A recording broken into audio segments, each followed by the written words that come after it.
Hello అండి, నేను మీ గాయత్రి. ఈరోజు ఒక మంచి బాలగేయంతో మీ ముందుకు వచ్చేసాను. రచించినది గౌరవనీయులు బెలగాం భీమేశ్వరరావు గారు. పాడి మనకు వినిపించినది గౌరవనీయులు రాజసింహ గారు. మరి ఈ బాలగేయాన్ని చూసేద్దామా? Welcome to my channel voice of Gayatri.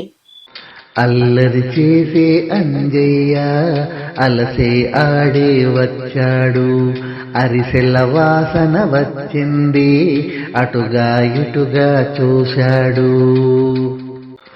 అమ్మా అక్క ఇంట్లో లేరు, అటక మీదకు ఎక్కాడు.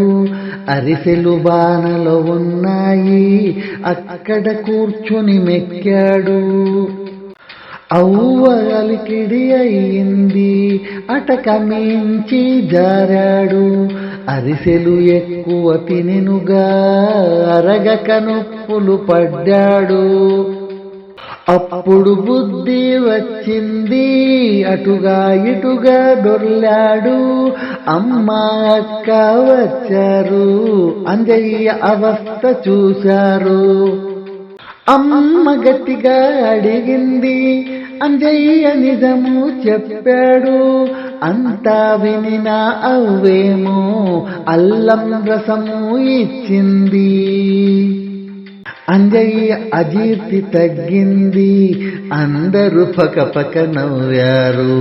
అంజయ్య అజీర్తి తగ్గింది, అంజయ్య పకపక నవ్వారు. అల్లరి చేసే అంజయ్య అలసి ఆడి వచ్చాడు.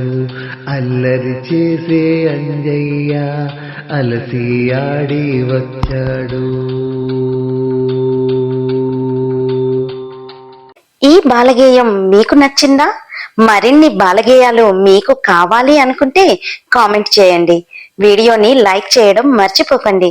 ఇంకా సబ్స్క్రైబ్ చేసుకోకపోతే సబ్స్క్రైబ్ చేసేసుకోండి. Thank you for watching.